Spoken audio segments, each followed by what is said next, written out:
नमस्कार बच्चों, नमस्ते। आज का टॉपिक है चांद का कुर्ता। एक कविता है चांद का कुर्ता। जो टॉपिक है उसी से ही पता चलता है कि चांद को कुर्ता चाहिए। ये जो चांद है वो अपनी माँ से कोई चीज़ मांग रहा है, और क्या मांग रहा है? वो चीज़ है कुर्ता। तो कविता को शुरू करने से पहले इस कविता में कुछ नए शब्द हैं हमारे लिए, उसको समझ लेते हैं। शब्दार्थ अधिक शब्द कहेंगे। हट कर बैठ, चांद हट कर बैठता है इसके अंदर, मतलब जीत करके बैठ जाना, मनमानी करना। जैसे हम खिलौने की दुकान में जाकर हट करते हैं कि मुझे ये खिलौना चाहिए, तो मम्मी हमारी जीत के सामने क्या करती है? हमें वो खिलौना लाकर दे देती है। मोटा झिंगोला, ये जो मोटा झिंगोला है मतलब मोटा और गर्म ऊनी कपड़ा जो सर्दियों में पहना जाता है, जिससे हमें ठंड के सामने रक्षण मिलता है, जो कुर्ते जैसा होता है, जो सर्दी से बचाता है। ठिठुर ठिठुर कर, ठंड के कारण कांपते हुए।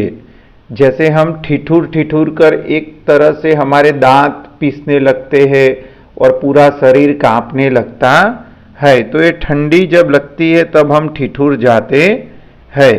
यात्रा पूरी करना, यात्रा मतलब सफर, सफर पूरा करना। हम एक जगह से दूसरी जगह पर जाते हैं तो उसे यात्रा कहते हैं। ट्रेन में बैठकर जाते हैं, बस में बैठकर, गाड़ी में बैठकर जाते हैं। सफर पूरा करना, यात्रा मतलब सफर। असीम आकाश, आकाश मतलब आसमान। असीम मतलब जिसकी सीमा न हो, बहुत ही बड़ा आकाश जिसका कोई अंत न हो। विशाल आकाश। नाप, नाप मतलब मेजरमेंट, माप लेना, जैसे कि कपड़े का माप लेना, मेजरमेंट करना, नापना। अंगुल भर, अंगुल भर मतलब एक उंगली जितना चौड़ा। हमारी उंगली है एक उंगली जितना चौड़ा, अंगुल भर। फुट मोटा, फुट मतलब हमारी जो स्केल है उसे फुट बोलते हैं, एक फुट जितना मोटा। घटता बढ़ता, घटता बढ़ता मतलब एडिशन सब्सट्रैक्शन में हम ये वर्ड यूज करते हैं। कम करना, ज्यादा करना, तो बढ़ाना, कम ज्यादा होना, आकार बदलना।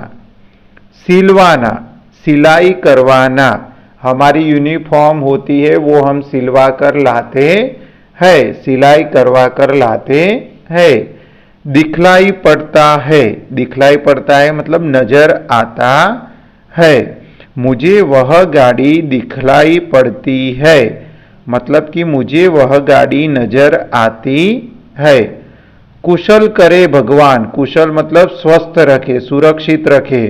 भगवान भला करे, ईश्वर रक्षा करे। ये सारे शब्द हमारी कविता में आने वाले हैं, इसलिए हमने इसको एक बार समझ लिया है, जिससे कहानी जो है वो हम आसानी से समझ लेंगे। कविता को हम कहानी के रूप में भी समझेंगे। चलिए, चांद का कुर्ता। ये जो चांद है वो कुर्ता मांग रहा है कि मुझे कुर्ता चाहिए। किससे मांग रहा है? अपनी माँ से। हम सारी चीज किससे मांगते हैं? मम्मी से। मम्मी मुझे ये चाहिए, मम्मी मुझे पराठे बना के दो, मम्मी मुझे कंपास बॉक्स चाहिए। तो मम्मी हमारी सारी जो जिद है वह पूरी करती है। तो ये जो चांद है वह अपनी मम्मी से बोलता है कि मुझे कुर्ता चाहिए। क्यों चाहिए, कब चाहिए, कैसे चाहिए, देखिए इस कविता में हम समझेंगे। हटकर बैठा चांद एक दिन, माता से यह बोला, सिलवा दो माँ मुझे उनका मोटा एक झिंगोला। सनसन चलती हवा रात भर जाड़े से मरता हूँ, ठिठुर ठिठुर कर किसी तरह यात्रा पूरी करता हूँ। आसमान का सफर और यह मौसम है जाड़े का, न हो अगर तो ला दो कुर्ता ही कोई भाड़े का। बच्चे की सुन बात कहा माता ने, अरे सलोने, कुशल करे भगवान, लगे मत तुझको जादू टोने। झाड़े की तो बात ठीक है पर मैं तो डरती हूं, एक नाप में कभी नहीं तुझको देखा करती हूं। कभी एक अंगुल भर चौड़ा, कभी 1 फुट मोटा, बड़ा किसी दिन हो जाता है और किसी दिन छोटा। घटता बढ़ता रोज किसी दिन ऐसा भी करता है, नहीं किसी की भी आंखों को दिखलाई पड़ता है। अब तू ही तो बता, नाप तेरी किस रोज लिवाए, सीधे एक जिंगोला जो हर रोज बदन में आए। रामधारी सिंह दिनकर की यह कविता है। कविता को अब समझते हैं हम। चलिए। हट कर बैठा चांद एक दिन। हट करना मतलब जिद करना। चांद ने एक दिन जिद कर दी। माता से यह बोला, उसकी मम्मी से बोला, सिलवा दो मां मुझे उनका एक मोटा झिंगोला। मोटा एक झिंगोला मतलब झिंगोला अभी हमने शब्दार्थ में देखा कि एक मोटा कुर्ता जैसा कपड़ा होता है जो ऊन से बना हुआ होता है, जिससे हमें सर्दियों में रक्षण मिलेगा, ठंड लगेगी नहीं। सिलवा दो मां, मां जल्दी करो, सिलवा कर मुझे एक ऊन का मोटा सा कपड़ा जो कुर्ते जैसा होता है वो दे दो, जिससे मुझे ठंडी के सामने राहत मिलेगी। मैं पूरा रात ठहरता रहता हूं। सनसन चलती हवा रात भर जाड़े से मरता हूं।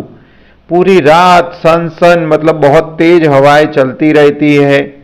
जाड़े से मरता हूं मतलब ठंडी से, सर्दी से। मरता हूं मतलब बहुत ठंड लगती है मुझे, मम्मी जल्दी करो, कुछ तो करो। ठिठुर ठिठुर कर किसी तरह यात्रा पूरी करता हूं। ठिठुरना मतलब एकदम ज्यादा ठंड लगने पर हमारा पूरा शरीर कांपने लगता है, हमारे दांत भी कांपने लगते हैं, उसमें से आवाज निकलती है, दांत एक दूसरे को टकराते हैं, उसे बोलते हैं ठिठुरन भर जाना। और यात्रा पूरी करता हूं, तो चांद को कौन सी यात्रा करनी होती है आपको पता है? चांद पृथ्वी के आसपास घूमता रहता है। चांद क्या है? तो चांद पृथ्वी का एक उपग्रह है, सैटेलाइट है, नेचुरल सैटेलाइट। वो उसके आसपास घूमता रहता है, वो उसकी यात्रा है। आसमान का सफर, और यह मौसम है जाड़े का। एक तो आसमान में सफर करना है, बहुत तेज हवाएं चलती है, और ये सर्दियों का मौसम है, दोनों चीज साथ में हो गई। न हो अगर तो ला दो कुर्ता ही कोई भाड़े का। अगर आपसे सिलवा नहीं सकते या नहीं अरेंजमेंट हो सकता, कुछ भी नहीं हो सकता, तो आप कुर्ता भाड़े का ला दो। भाड़े मतलब किराए से, किराए से ला दो, रेंट पर ला दो। बच्चे की सुन बात कहा माता ने। बच्चे की बात सुन ली। बच्चा कौन है? चांद। चांद की बात सुन ली। अब माता क्या कहती है? अरे सलोने, अरे प्यारे बच्चे सुन, कुशल करे भगवान। कुशल मतलब स्वस्थ रहे, मस्त रहे, निरोगी रहे, भगवान तुझे स्वस्थ रखे। लगे मत तुझको जानू टोने। जादू टोने मतलब कोई नजर लगे नहीं, तू स्वस्थ रहे, भगवान करे तेरे पर किसी की नजर भी न लगे, उसे जादू टोना कहते हैं। अभी इस चित्र को ध्यान से देखेंगे तो चांद तो है, लेकिन कभी चांद थोड़ा देखो फुल मून है, कभी छोटा हो रहा है, कभी और छोटा हो गया, कभी थोड़ा बढ़ गया। तो ये सब कौन सा खेल है? आपने कभी आकाश में देखा है चांद को? चांद हर दिन एक जैसा दिखता है? नहीं दिखता। क्यों नहीं दिखता? चांद एक जैसा हर रात को नहीं दिखता। क्यों नहीं दिखता? क्योंकि चांद जो है वो हमारी पृथ्वी के आसपास घूमता रहता है। चांद का खुद का कोई प्रकाश नहीं है और सूरज का खुद का प्रकाश है। तो सूरज का जो प्रकाश चांद पर पड़ता है उसका रिफ्लेक्शन होता है और वो रिफ्लेक्शन हमारी आंखों पर आता है। तो जितने भाग का रिफ्लेक्शन हमें दिखाई देता है उतना ही चांद हमें नजर आता है। बाकी के भाग पर क्या होता है, अंधेरा होता है, काला होता है, इसलिए हमें रात में वो वाला भाग दिखाई देता नहीं है और हमें लगता है कि चांद बड़ा हो रहा है, छोटा हो रहा है। भाई ऐसा नहीं है, चांद तो वही है, कैसा, फुटबॉल जैसा गोल, लेकिन उस पर जो सूरज की रोशनी आती है वो उतने ही भाग में आती है जितना हमको यहां से दिखता है। ठीक है, आगे आपको ये सारी चीजें क्लियर होगी। अभी कविता में चलते हैं। जाड़े की तो बात ठीक है पर मैं तो डरती हूं। मां क्या बोलती है कि सर्दी की तो बात ठीक है, तुझे ठंड लगती है, मुझे समझ में भी आ रहा है, लेकिन मेरे अंदर एक डर है। कौन सा डर है?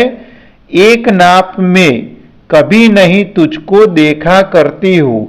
तुझे एक नाप में, एक मेजरमेंट में, एक कद में तुझे मैंने कभी देखा ही नहीं है। तू कभी बढ़ता है तो तू कभी कम हो जाता है। तो मैं कौन सा माप दिलवाऊं, दर्जी को कौन सा माप दूं? तो मां भी कंफ्यूज हो गई है यहां। कभी एक अंगुल भर चौड़ा, कभी तू एक उंगली जैसा हो जाता है चौड़ा, कभी एक फुट जैसा मोटा हो जाता है, बड़ा किसी दिन हो जाता है और किसी दिन छोटा। किसी दिन तो बड़ा हो जाता है तो किसी दिन छोटा हो जाता है। घटता बढ़ता रोज किसी दिन ऐसा भी करता है, नहीं किसी की भी आंखों को दिखलाई पड़ता है। कभी तो बहुत बड़ा बन जाता है, मतलब फुल मून कहते हैं उसे हम, पूरा चांद हमें दिखता है। लेकिन कभी कभी ऐसा होता है कि दिखता भी नहीं है, किसी को भी नहीं दिखता है, किसी की आंख में तू दिखाई नहीं देता है, मतलब कि तू पूरा काला हो गया। काला हो गया मतलब अमावस्या, पूरी अंधेरी रात हो जाती है, चांद दिखाई देता नहीं है। नहीं किसी की भी आंखों को दिखलाई पड़ता है। अब तू ही तो बता, नाप तेरी किस रोज लिवाऊं? तेरी नाप कौन से दिन में दूं? दर्जी को बुलाऊं, तेरी मेजरमेंट करवाऊं, लेकिन कौन से दिन करवाऊं? सीधे एक झिंगोला जो हर रोज बदन में आए, ऐसा माप दे दूं कि हर दिन तेरे को चलेगा? मां प्रश्न पूछ रही है, तो मां भी यहां पर कैसी है, कंफ्यूज है, चिंतित तो है मां। मां को हमेशा बच्चों की चिंता होती है। उसका बच्चा कोई भी मुसीबत में हो, सबसे ज्यादा चिंता कौन करती है? मां, और मां उसका ही निकालती है। तो यहां पर चांद की मां जो है वो उसका हल निकालने का प्रयत्न कर रही है। तो आपको यह कविता कैसी लगी? अच्छी लगी?